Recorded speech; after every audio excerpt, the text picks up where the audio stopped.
જો એવું બધાને કહું છું કે તમે ભવિષ્યમાં પૈસા કમાતા થાવ, સરકારી નોકરી મળે, ખાનગી કામ કરો, જે કંઈ કરો, અને પૈસા ભેગા થાય ને એમ થાય ને કંઈક લેવું છે તો નાનો પ્લોટ લેવાનો, એક જ નાની દુકાન લેવાની, ઓછા પૈસા ભેગા થયા હોય તો જાજા થયો અને ઘર લેવાનું બાકી હોય તો મકાન લેવાનું, ગાડી નહીં લેવાની. એમ થાય ગાડીની જરૂર છે જ તે તો સેકન્ડ હેન્ડ ગાડી લઈ લેવાની, ચાલે.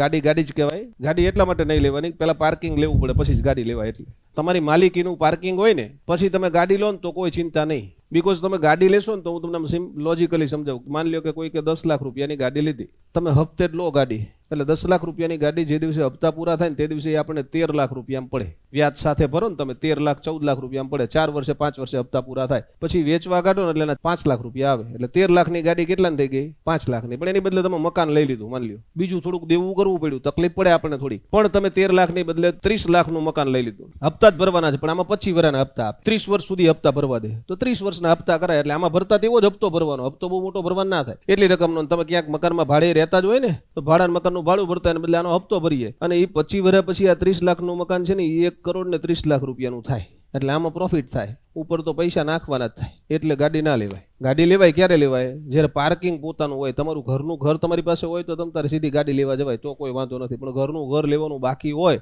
તો પહેલા ઘર લેવાય પછી ગાડી લેવાય. આવું મારું માનવું છે. બાકી તમારે જે લેવું હોય લેજો.